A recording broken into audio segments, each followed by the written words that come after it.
काम काज संभाल लिया।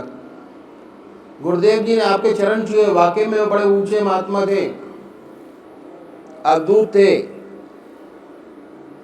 इसमें कोई शक नहीं। क्यों संन्यास लेते ही आश्रम बदल जाता है, ना उसका कोई बच्चा, ना उसका कोई खेत, ना उसका मकान, शरीर से त्याग हो गया, लेकिन मन से त्याग करने में बड़ा समय लगता है। दूसरी बात और भी है कि त्याग का बड़ा अहंकार होता है। हम गृहस्थी लोग कभी कभी संसार से दुखी हो जाते हैं, अपना गुरु सन्यासियों के पास जाकर कहते हैं कि महाराज हम दुखी हैं, मन में शांति नहीं, मन में चैन नहीं, कोई उपाय बतलाइए कि मन को शांति मिले। और ये उपाय भी बतलाते हैं, कहते हैं ईश्वर को याद करो, परमात्मा का ध्यान करो, इसी से सच्चा सुख और शांति मिलेगी। और हम गृहस्थी लोग करते भी हैं, लेकिन हो नहीं पाता। जब नहीं हो पाता तो मजबूर होके चले जाते हैं, प्रश्न करते हैं कि महाराज बनता नहीं, प्रश्न तो करते हैं लेकिन ध्यान तो होता नहीं। तो अक्सर ये सुनने में आ जाता है कि भाई ये रास्ता सन्यासियों का है, आप तो गृहस्थी हो। और तो सन्यासियों में शुरू से ही ये भावना हृदय में हो जाती है कि हम सर्व साधारण मनुष्य से कुछ अलग है। सूक्ष्म अहंकार अंदर ही अंदर पैदा हो जाता है। अहंकार जहां है वहां परमात्मा नहीं।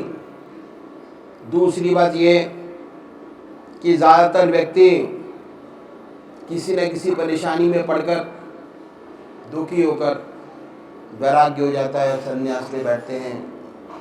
संन्यास लेने के बाद जीवन बदल जाता है।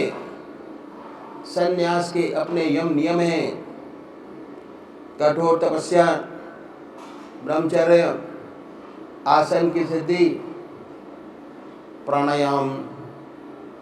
बहुत लोगों से बनता नहीं, जिनसे बनता है वे कठोरता से अपने मन को साधते हैं।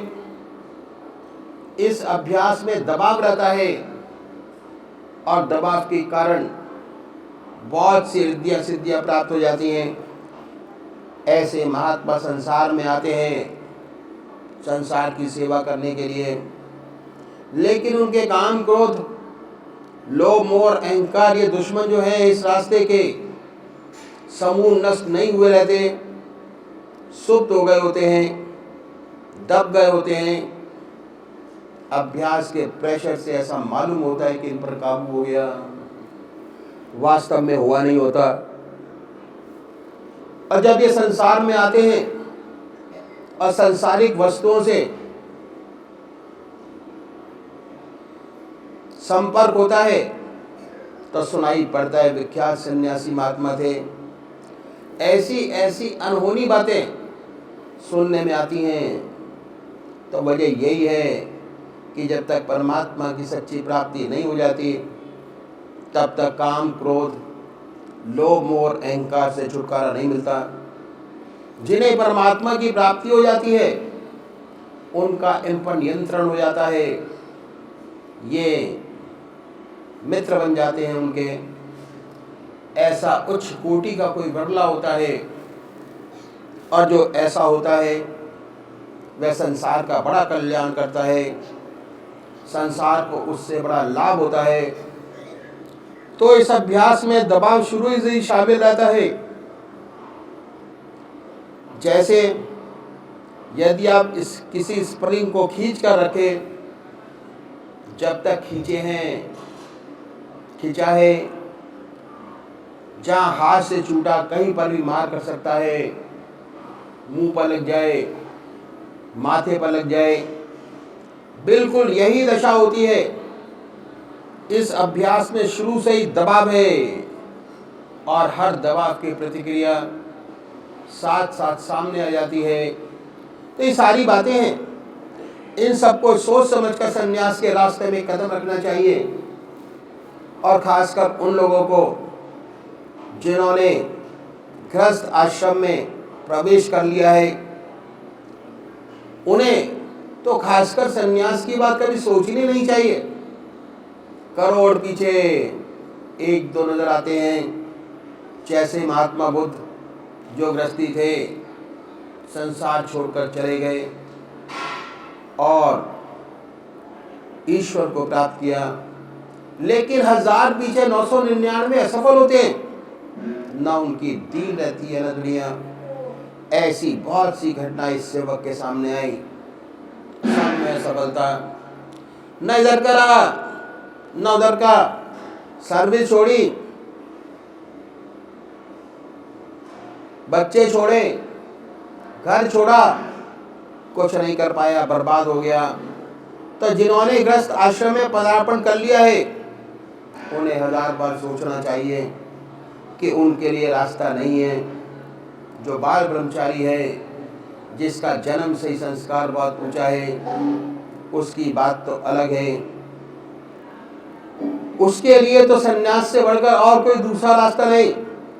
ऐसा व्यक्ति इस रास्ते में बहुत चमकेगा, करोड़ों का भला करेगा। हमारी ऐसी धारणा हो गई है कि हमारे पास कोई रास्ता नहीं।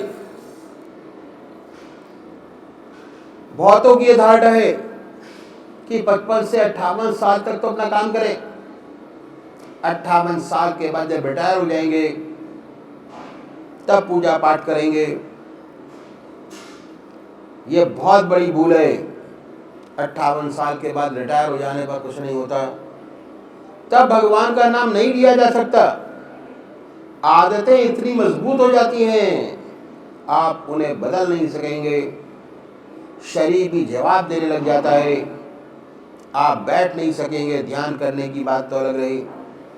तो ये भावना जो हमारे अंदर आ गई है बहुत गलत है। अधिकतर लोगों की ये भावना है कि 58 साल के बाद पूजा पाठ करेंगे, परमात्मा का नाम लेंगे। अभी से भगवान का नाम लेकर क्या करना, बहुत गलत है। फिर नहीं होगा।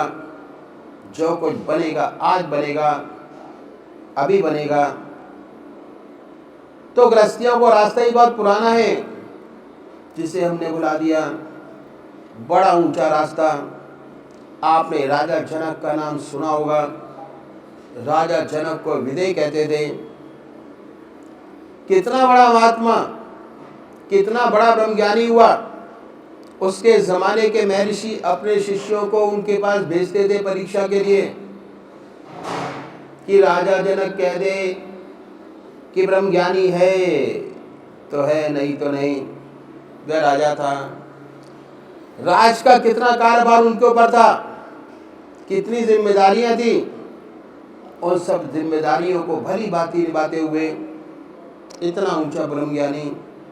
और हमारे आपके पास तो जिम्मेदारियां बहुत कम हैं। जब एक राजा ब्रह्मज्ञानी हो सकता है, हम आप क्यों नहीं हो सकते? जरूर हो सकते हैं। तो ये रास्ता ही बहुत पुराना है जो मैं आपके सामने रखूंगा।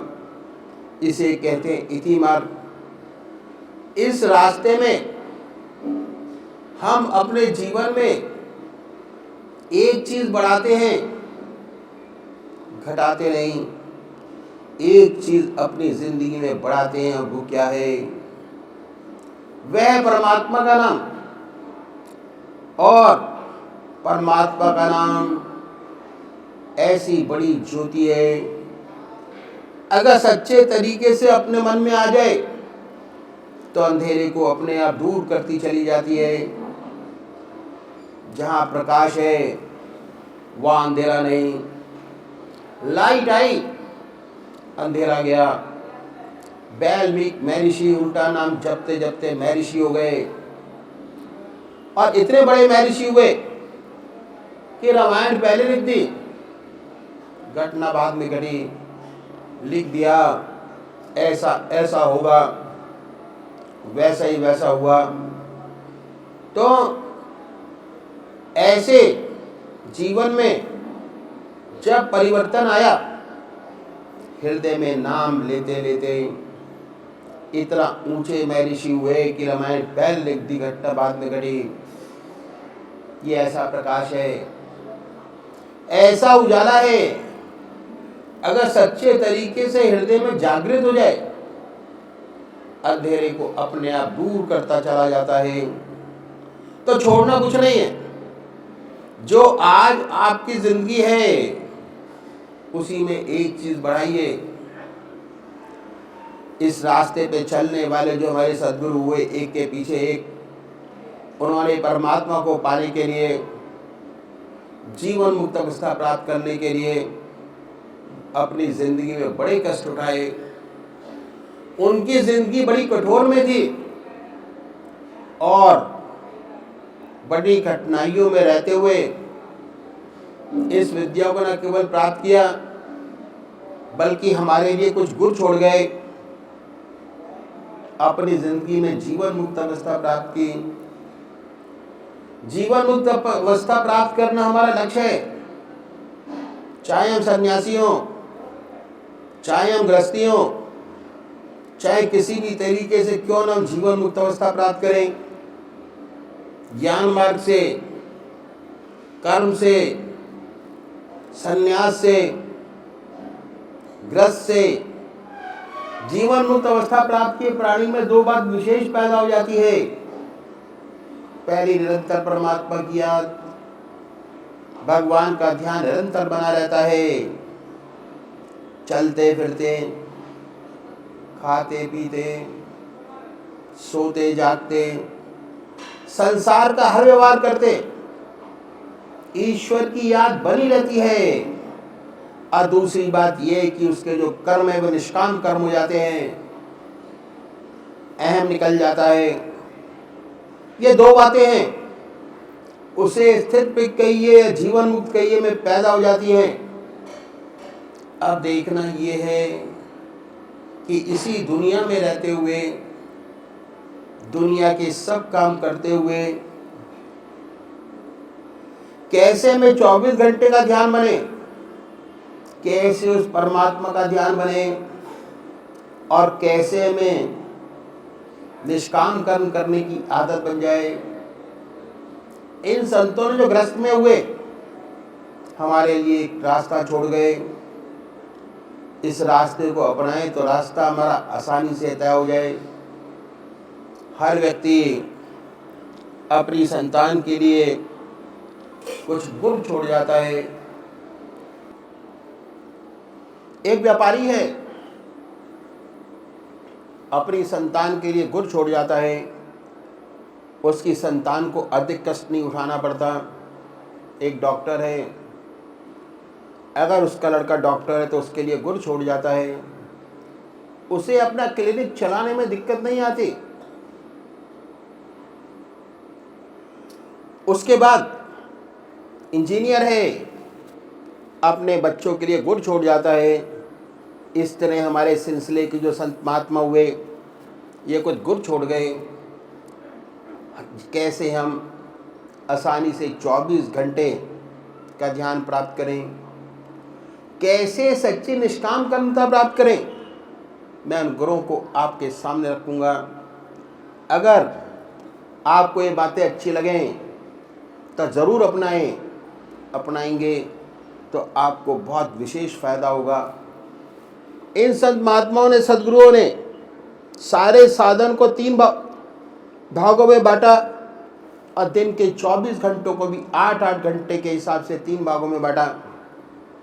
साधन का पहला स्टेप पूरा कर लेने से 24 में से 8 घंटे आपके अपने हो जाएंगे। साधन का दूसरा स्टेप पूरा कर लेने से 16 घंटे आपके अपने हो जाएंगे। और साधन का तीसरा स्टेप पूरा कर लेने से 24 घंटे निरंतर पर आपको ईश्वर का ध्यान बना रहेगा। सच्ची निष्काम कर्मता आपको प्राप्त हो जाएगी। अभी मैं साधन की पहली सीढ़ी आपके सामने रखूंगा, जिसमें 8 घंटे आपके अपने हो जाएंगे। पहली बात इन संतों ने बताई कि परमात्मा ने बड़ी असीम दया कृपा कर कर हमको मनुष्य योनि प्रदान की है। ये उसकी बड़ी देन है जो हमें प्राप्त है। मनुष्य योनि एक ऐसी योनि है जिसमें परमात्मा ने हमें विवेक बुद्धि दी है, कर्म करने की स्वाधीनता दी है। बाकी 84 लाख योनियाँ भोग योनियाँ हैं। बड़ी दया कृपा कर कर हमें ईश्वर ने ये मौका दिया और हमें इसका पूरा पूरा लाभ उठाना चाहिए। कहा है, बड़े भाग्य मानुष तन पाव, सुर दुर्लभ सद ग्रंथन गाव, साधन धाम मोक्ष कर द्वार, पाइन जहीं परलोक सवार। ऐसी मनुष्य योनि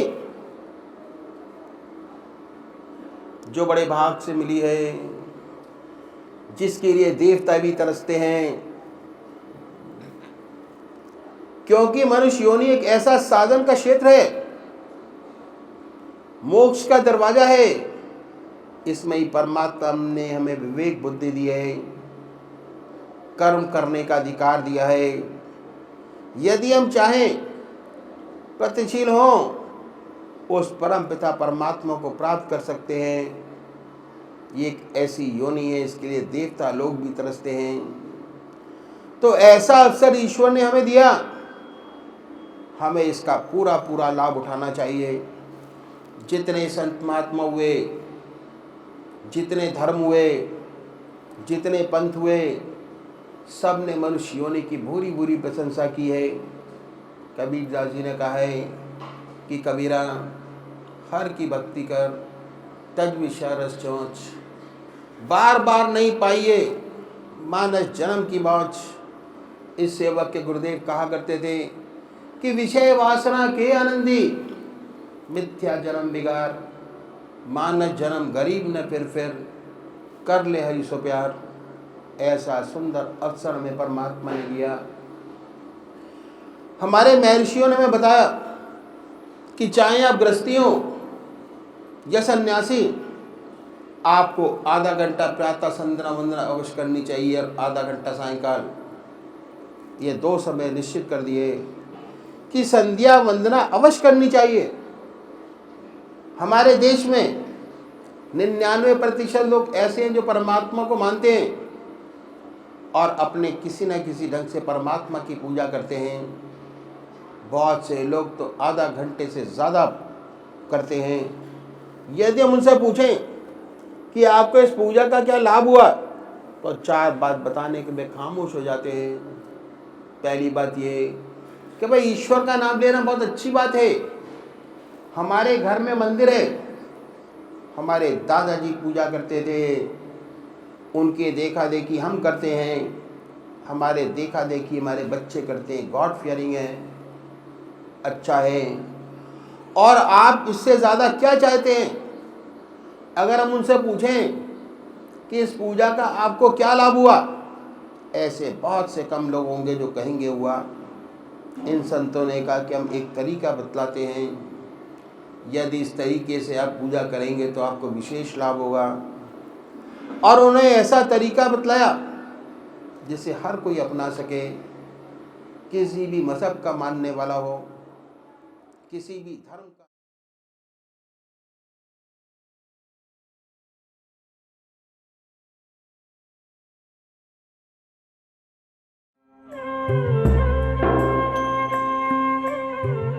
ध्यान योग के कार्यक्रम आनंद योग से निशुल्क जुड़ने के लिए संपर्क करें 9810239677।